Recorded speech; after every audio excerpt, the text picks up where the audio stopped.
Welcome to the Rich in Purpose Childhood Trauma Summit. Today I'm here with Ericka Kelly. Ericka spent years leading in the U.S. military and now leads a powerful mission to help adults heal so kids don't have to repeat the same story. Here, her Rebels Playground is a generational project turning recovery into meaning, courage, and lasting legacy. Ericka, thank you so much for being with us today. My pleasure. Thank you for inviting me. Thank you for having me here. I am very, very excited. Well, I'm excited to hear a lot about your project that you have going on as well. But Ericka, you're on a mission to protect the next generation. Tell us what in your life gave you the passion to make heroic kids a reality. Yes, it's interesting, Jamie, that you say next generation. Quite a bit I talk about changing ourselves first, right, from the inside out, in order for us to be effective at changing that next generation. But for me, if I may just share a little bit of how I define trauma, how I was ashamed of sharing my trauma, and how embarrassed I was by it, and the freedom that came after being able to be strong enough to tell my story. Most of the time, and thank you for mentioning the military, most of the time when I talk about my story, I talk about my mother abandoning myself and my two brothers when I was 5 years old, and her closing the door, right? Putting us into the little shack in Central America, Guatemala, where we lived, and closing the door from the outside and leaving. And what she left behind is 3 little kids. But for me, as the oldest, 5 years oldest, for me, realizing that I couldn't get out, realizing that I needed to take care of my two brothers, realizing somehow, somewhere, we know that I was in danger. We were in danger. I can tell you this right now. I literally thought that we were going to die. At points, we were there for 7 days. So different points of those 7 days, I felt excited because someone was going to rescue us. I felt excited because we were going to get out. I also felt helpless, and I also felt hopeless. All those emotions, driving that 5-year-old brain and body. Yeah. And I share this, Jamie, And I also share how my grandmother rescued us after 7 days. However, uh, that is that is where I move on to, the scars that those 7 days created in my young brain and body. However, there's more. So I want to say thank you to you. Thank you to you for having this 14 days. 14 days, and I'm going to say experts coming into your audience, sharing this with your audience, because trauma, we still put trauma a little bit to the side, like, we see it, but let's just not talk about it. So if if you would allow me, Jamie, to be a little bit raw in what I'm going to say to you and to your audience, so you can understand my goal, my mission, what's driving me, right? What's driving me to help the military? What's driving me to help women? What's driving me to help professionals? What's driving me to help children, the next generation? And that is that when my grandmother rescued us from that shack, this is what my grandmother had to do to help us and to survive herself. She would tell us, the three of us, we are going to someone's house, usually a family member. We're going to go to that house. And what I need the three of you to do is to be quiet. And if you are asked to do something, you do it. Don't let me down. And grandma would walk us to different family member houses to ask for a piece of bread, a little bit of food, maybe a little bit of money so she could feed us. Mm-hmm. When we were in those houses, Jamie, there were three male cousins of my mother who every time, not once in a while, but every single time that my grandma took us to their house, they would pick me up, 5, 6, 7, 8 years old, pick my little body up and say, we're going to take Ericka out to play. Mm. And they would take me out of the group, and those three men, family members, would take me to a bathroom, to a garage, to a room, and do whatever they wanted to do with my little body. Mm. And I said nothing. And to a point, and maybe we can talk about it as this conversation keeps going, but to a point, I had to normalize it in order to survive. In order to survive. But this is the thing that is very clear in my mind. When my grandmother and the three of us would be walking back to the little shack and the muddy roads that we lived in, I would look over and I would see that my mom had a little bag with some bread, with some food.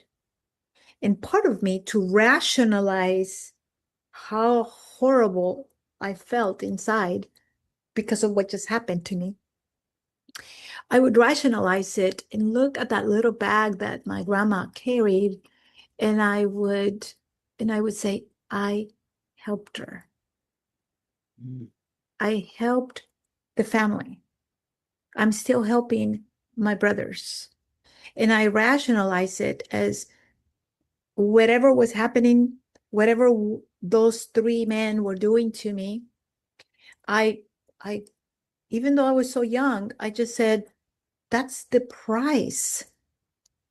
That's the price that I need to pay in order for my grandma to be able to take care of us. So that is a foundational piece of my story that I do share it. but I don't share it often. So that's why I am saying thank you to you for allowing me the opportunity to um, just open that window a little bit in my life. Yeah. Well, Eric, a couple of things here that, when you didn't say anything, right, Mm. and you were a part of the family, uh, you felt that you were keeping yourself safe from maybe not from going hungry, right? If you didn't say anything about the family members that were doing those things to you, and you rationalized that your family wouldn't be hungry if you didn't say anything. Is that right? I think that that is exactly part of my uh, normalizing the situation. Mm-hmm. It was more of I had zero control, right? I had zero control of what was happening. I had zero control of where my grandma would take us. We got very direct instructions on you do what they tell you to do, right? So I thought I was being obedient. Mm-hmm.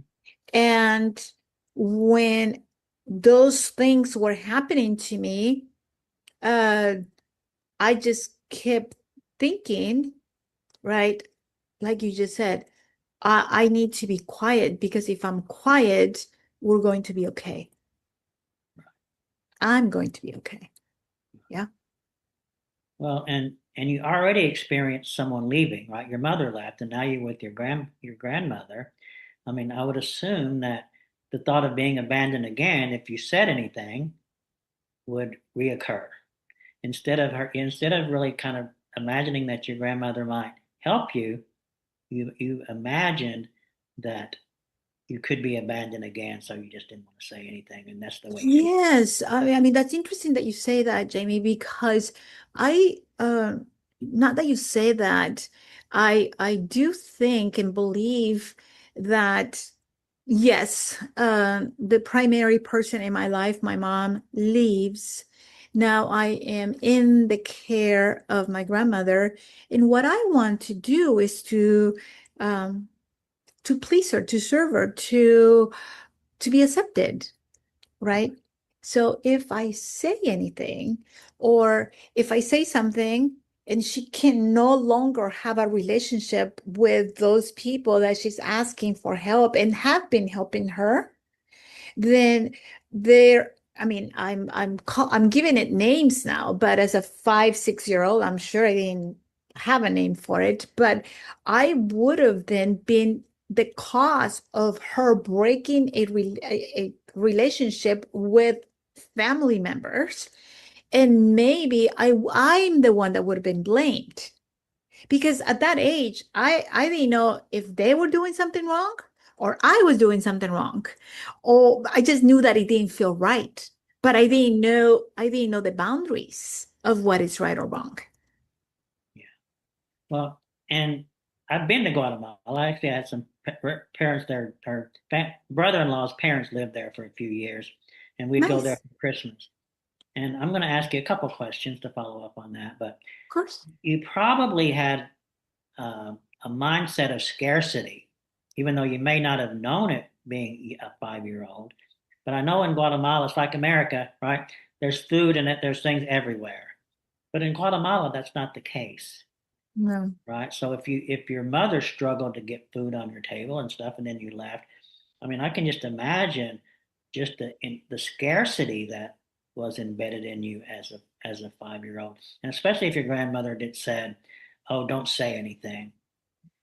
Tell us a little bit about, I'm going to kind of go into your future a little bit here, if you don't mind, Erica. That how did your relationships with men? I mean, you actually, you were a leader in the military, which you're surrounded by men. Yes, yes, yes, How yes. did you how did you adjust yourself so that you felt comfortable around men, that that your relationships with men had to be strained when you were growing up? How did you Mm. how did you how did you kind of transform into where that started as a 5-year-old kid to now an adult who has a chance to date, get married, have children? how did you transform into having, I guess, a good relationship with men instead of that abandonment issue that happened with your mom, the the sexual abuse that happened with your family? How did you adjust all that to become the person that you are now? Yes, absolutely. And thank you for that's a great question.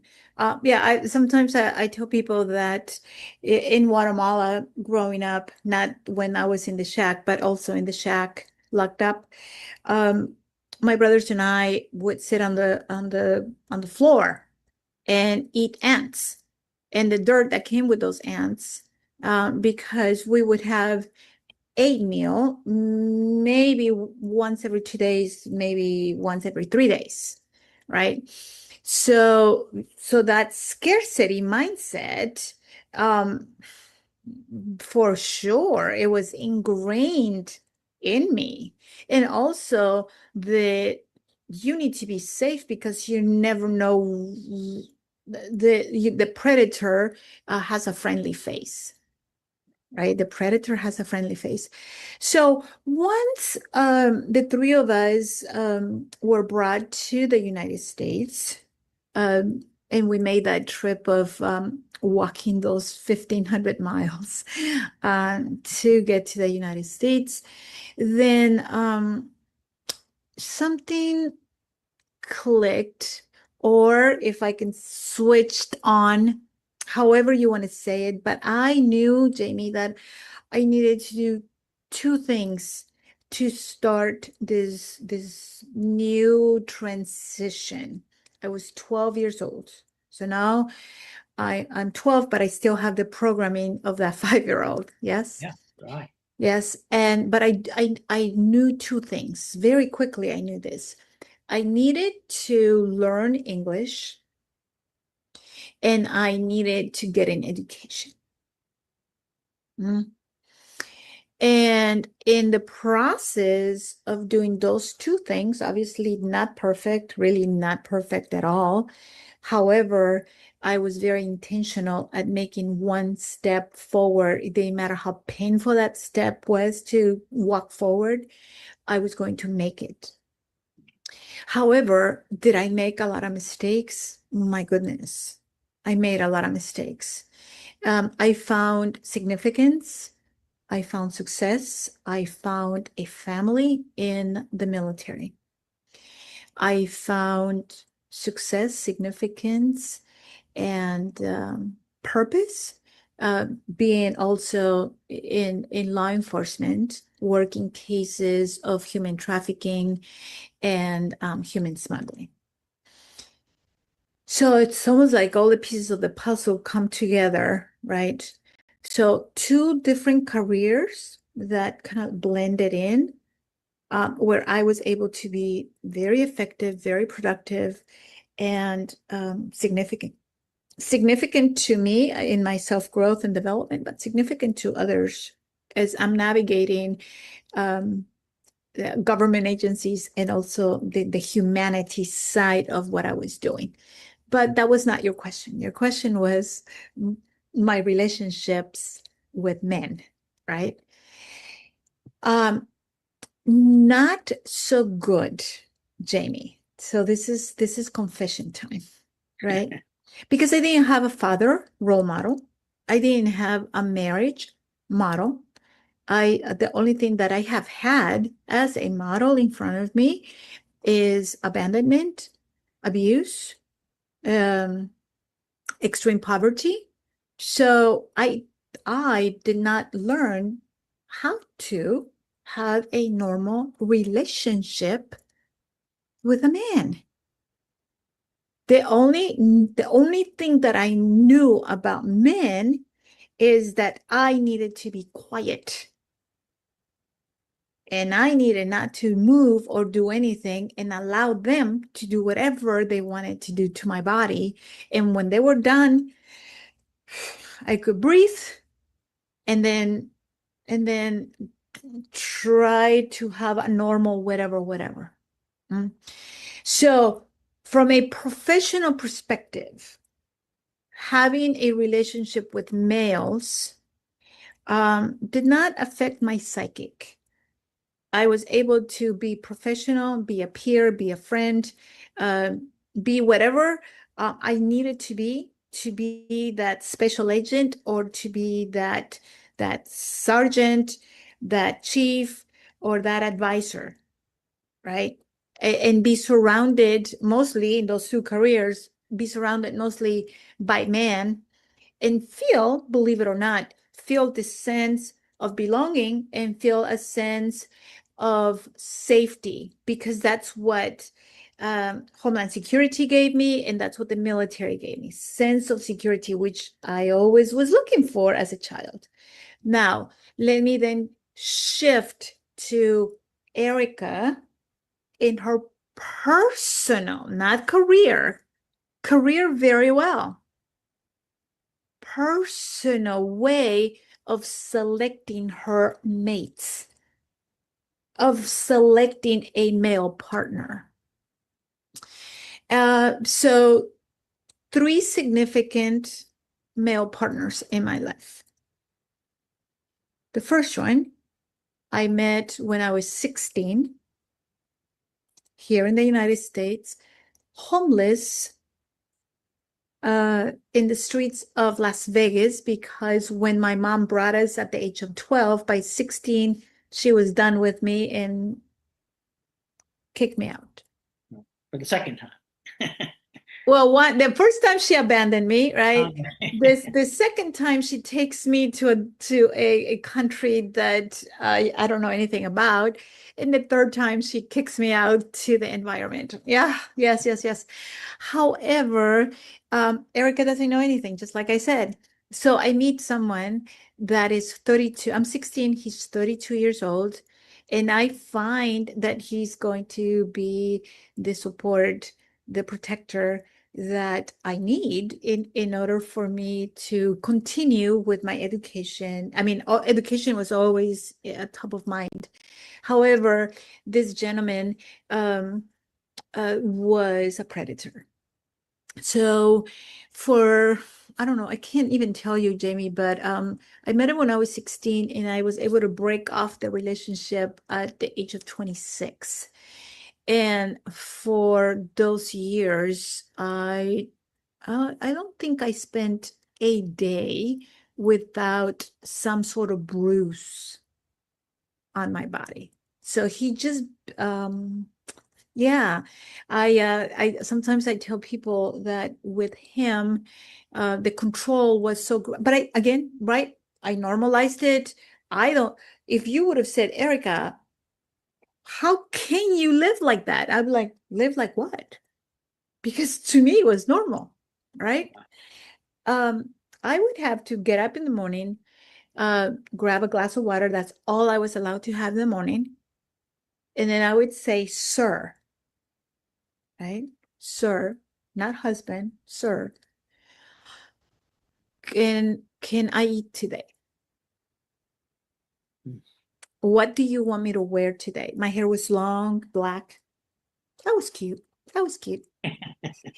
And and I would say, how do you want me to wear everything? He controlled everything. And he didn't have to be in the house. If he gave me instructions in the morning, you don't eat today because you're too fat, and my body type has not changed, but you're too fat, you're this, you're this, I wouldn't do it.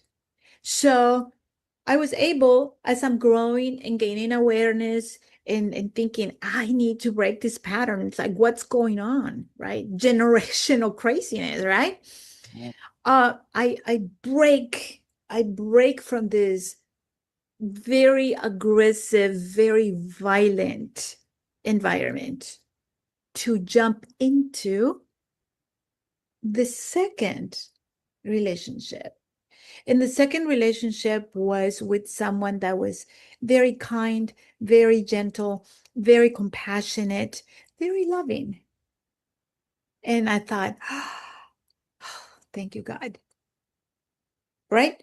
My protector, what I've been asking for, what I've been looking for, I finally found them. Well, he was nice and kind and loving to multiple other women. So talk about then my self-esteem, my worth, my value, in which my mate needed to go find someone else because I wasn't enough. So it reinforced everything. So with the first one, he was treating me bad because he said, "You deserve it. You're making me whatever." So I'm like, "Yeah, I'm the bad one." So okay. With the second one, he reinforced the abandonment. You're not good enough, so I gotta go someplace else to find what I'm looking for. And then the third one.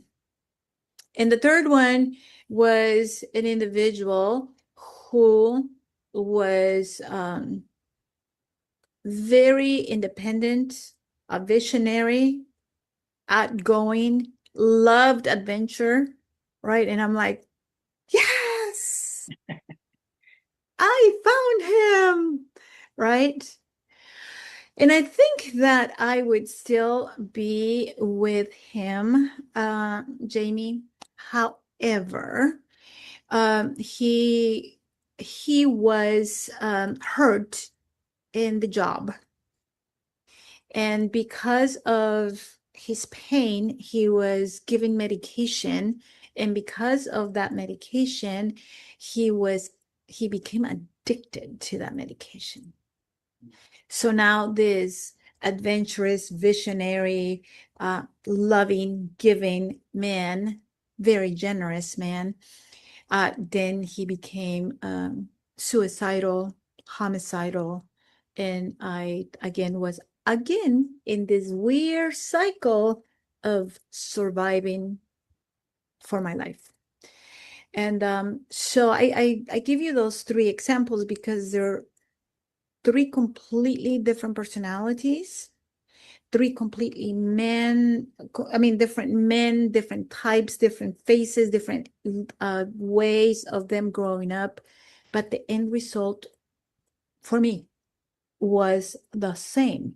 So, what's the common denominator? I'm the one that picked them, right? I'm the one that said yes to them. So again, you and I are coaches. You and I have a background with the Napoleon Hill Institute, but you and I also have other certifications from other programs, from other experts. And the more I learn and the more I get to know me better, and the more I find files and I go, oh, this is why, right? How can I change it? How can I break it? How can I teach the next generation that because of this scar, because of this pain, because of this program, the only thing you have is this happens, you do this, right? Back and forth, back and forth. Right. And then I'm here to tell you that I at a completely different position, different level of awareness when I look at a personal relationship with an amazing man, uh, equally as I see a relationship of collaboration with anything related to a career or work in a professional setting.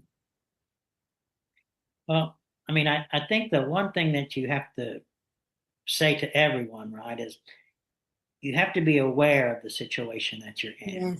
And the Yes. only way that you can change is to get new information in your mind. If Zig Ziglar said, if you need the information, you'll make a new decision.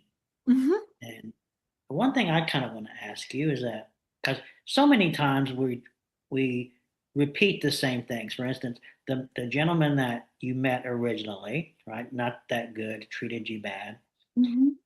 and then you go back to your childhood where your mother left, and then your grandmother said, "Make sure you do these," and then your three relatives sexually abused you. But so many times, Ericka, we end up with the same person. But the next person, and you almost done three totally different people. Right. How did you, how did your mind, I guess, go from, because typically we feel safe in that environment because you don't know, this new person, we don't know what it's going to be. So I know if this person, he may be a little mean to me, but he's not going to kill me. He's going to feed me and do those types of things. How did you get from three totally different people in your mind and feel safe in each one? Well, at the beginning, I felt safe. At the beginning, again, if I look back, right, this is many moons ago, but if I look back, what I have always wanted, right, if I go back to that 5-year-old child, what I always wanted was for someone to protect me, for someone to make me feel safe. So at the beginning of those three relationships, I, yeah, it was an overwhelming feeling of that is the individual that is going to protect me. That's the individual that is going to make me feel safe. And the key component here is something that you said about the more we are willing to learn, the more we are willing to accept new things and start thinking differently, the more we are going to be able to go, wait a minute. I don't think it's right for you to, violate and hurt my body the way that you are. I don't think it's right for you to demean me and reject me as a woman by having multiple affairs. I don't think it's right. But it's I mean, for at least for me, it was a process of growth, a process of learning, and if someone has gone through trauma and they get out of it really fast, hallelujah. Hallelujah. I'm just sharing with you that my journey has been long. However, I have not stopped making one step forward to make myself better and to share my journey so I can help someone else that might be going through a similar, it's never the same, but a similar situation, and prevent that next generation to maybe be courageous enough to say, hey, I have a voice, can I say something, right? And or catch themselves sooner and get out of a situation, because you're 100% right, Jamie. When I was with, I call him, I mean, I shouldn't call him that, but I do call him my abuser, in kind words. Um, uh, I truly did not know that what he was doing was, I really did not know that what he was doing was wrong. And he's like, don't tell anybody. I, hey, I have that program not to tell anybody, right? So of course I didn't tell anyone. And yeah, and when he said it's, who's going, and he would say this, Ericka, who's going to want you but me? So you need to be grateful that I can put up with you. You need to be grateful that I feed you. You need to be grateful that I give you a roof. You need to be, and do you see all those statements were reinforcing whatever programming I received as a young child. So I never challenged it until I did, right? Until that knowledge base and that awareness started shifting, and my conscious started then uh, pushing new information into my subconscious, so my subconscious could have different options on how to accept something. Well, I'm going to get into what you're working on now in just a second. I just have one more question for you because this is very interesting for me. But so many times, Erica, we don't do things because being in a childhood trauma effect, we don't learn to love ourselves. Hmm, So many, like I can read something, but unless I take action to do it, it's just knowledge. sure. So, but you studied and you've learned and you've grown into this person. How did you take the courage, I guess, to love yourself enough to say, if I do this, I can create a different life Hmm, instead of, a lot of times we just say, well, this is the life maybe so many times this is the life God gave me. This is who I'm supposed to be. And you don't learn to love yourself. So I'm very amazed that you're doing the things you're doing and you've learned to love yourself. But how did you do that? Yes, I think that sometimes I get asked, how did you get so far in the military? Right? Or how were you so successful in law enforcement? Because they're looking at the end. They're looking at the end, kind of like the end of a career, end of a road. Um, and I share with people, and I'm sharing it with you and your audience, that what helped me was at the beginning to get rid of me, get me out of the way of my progress. Because I had all the conditioning, I had all the no's, I had all the limitations, I had all the walls, right? All that were, I'm not denying those walls, but they were trying to protect me. So the first steps, at least for me, to start looking, um, let me go back. I never, Jamie, in everything that I just shared with you, everything that I share with you, Mhm. I never, like, I mean, I think this was a gift from God, but I never lost that little spark of I am worth something. I am valuable. It was somewhere, but it never went out. I just needed to make enough space for that little flame to go, yay, and grow. So at the beginning, this is what I did. I was very intentional at saying, get yourself out of the way, Ericka. Listen to a mentor. And I would find, thank God, I have had amazing people in my life. And I would find a mentor, and that mentor would go, Ericka, I see so much potential in you. I, you know, I see you doing this and this and that. I didn't see that at all.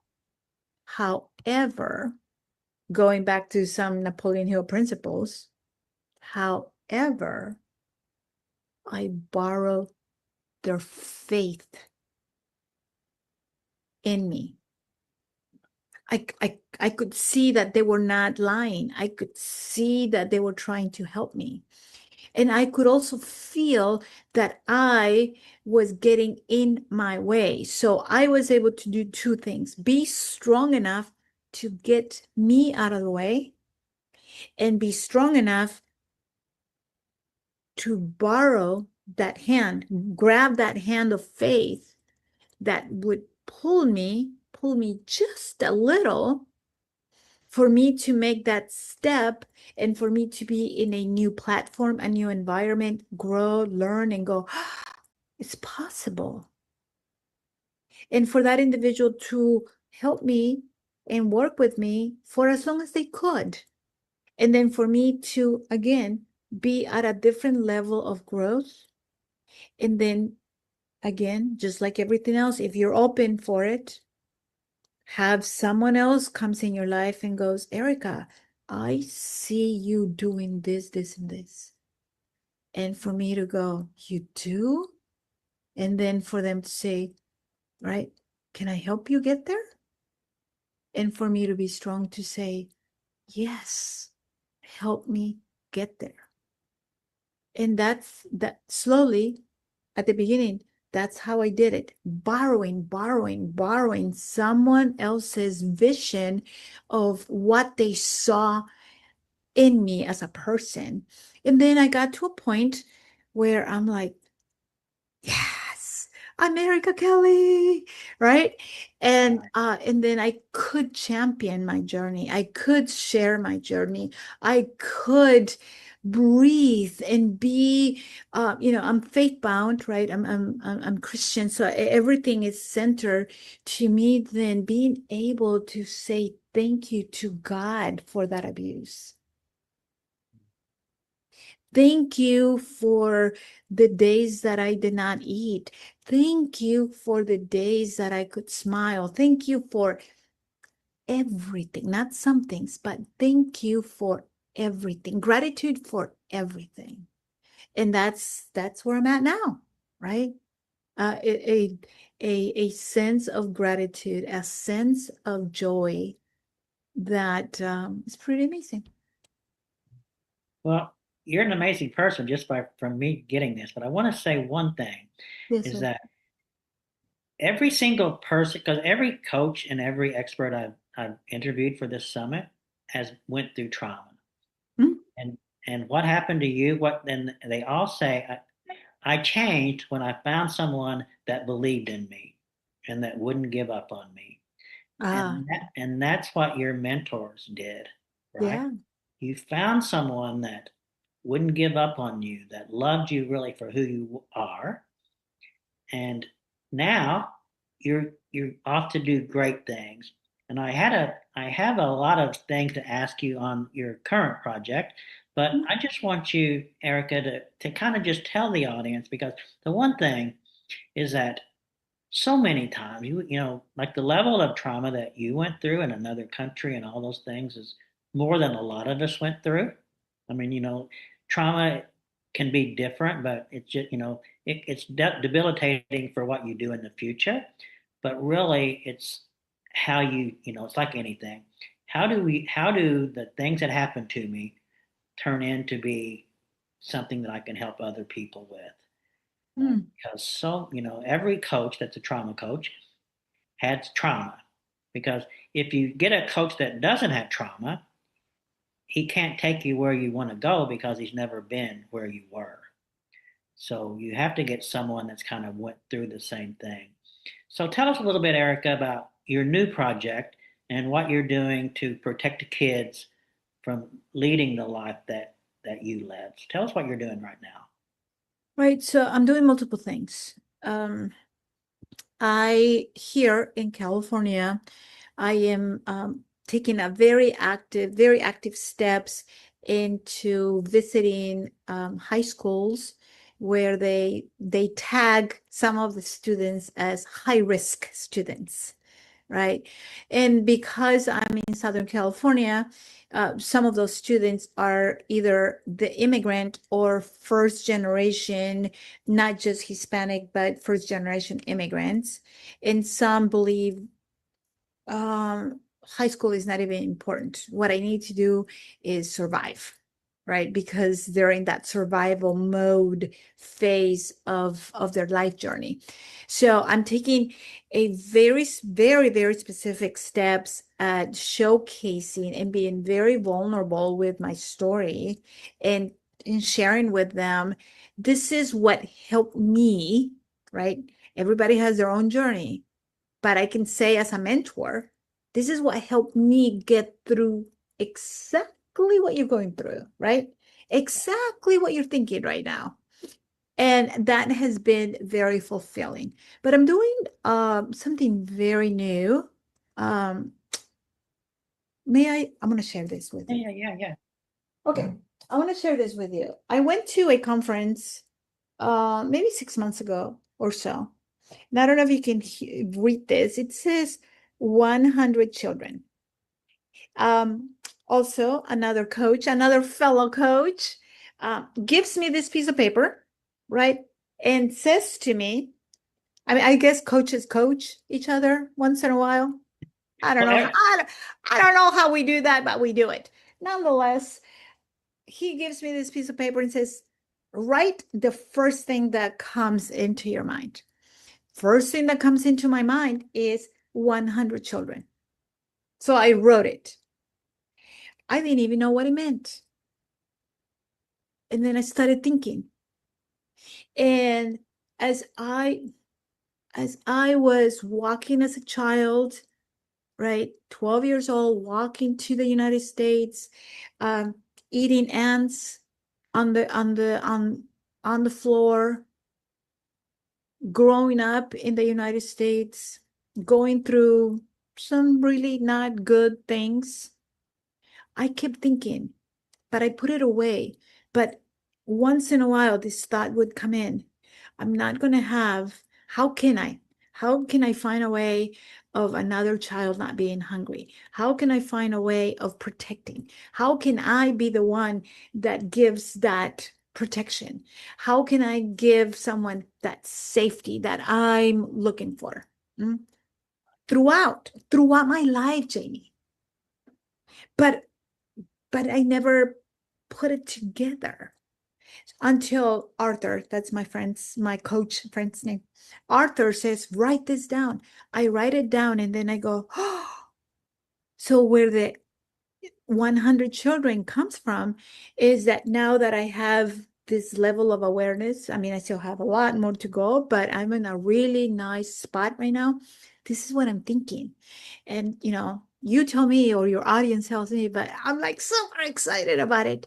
And that is that I want to build 2 orphanages in Guatemala where 50 and 50 children. So that's where the 100 comes from.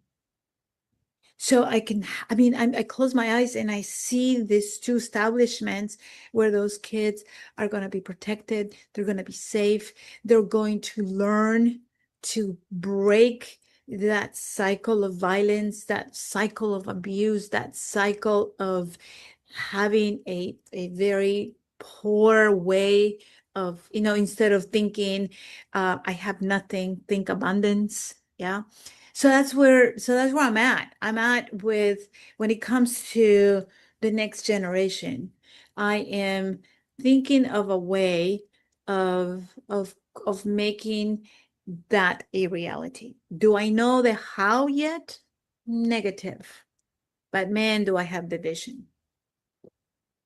Well, a couple of things is one, I just admire, what you're doing.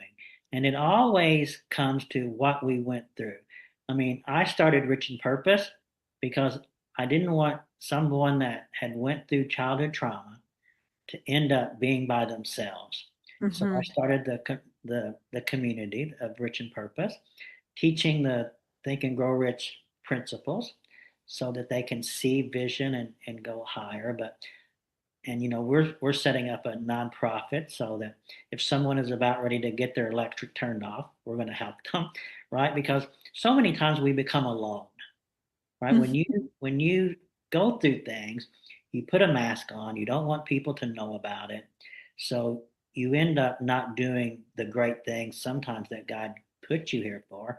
And we're both in the same situation almost, is that, you know, we don't look at it now as what happened to me. It happened for me so that I could help all the people that God is going to give us, right? And you with your 100, and that 100 will grow into 1,000 and more, right? Because once you open the door, God wants you to have faith, Ericka, and you know this as well, is I have a vision for you, but you have to take the first step. And then Mm-hmm. that door will open and you'll take another step, and that door will open and you'll take another step. So it becomes be courageous, right? That you take the step, and then sometimes you'll even look at it as, wow, that next step was a miracle happened, right? Because you actually had the courage to take that step, that first step. So Ericka, we have to wrap it up, and I'm just so grateful and thankful that you told your story because so many of us, we can look at, oh my gosh, I went through all of this and I just don't know how to get rid of it. And we're both kind of the sample that if you learn new things, learn to love yourself and take courage to do things, then you have the potential to live any life that you want to live. So I'm going to ask you, Ericka, that I know that you need funding probably to help with your 100 people. How can someone get a hold of you to say, look, I believe in your vision and I would like to help you? How could they do that? Well, anyone can connect with me through LinkedIn. And also maybe visit me and send me a message through my website, erickakelly.enterprises.com. And it's just to build a relationship. It's to like you said, it's important for all of us, and I want to say all of us, to understand that we're not alone, to understand that some people are behind us, mm, and some people are two, three steps ahead of us, but we're not alone.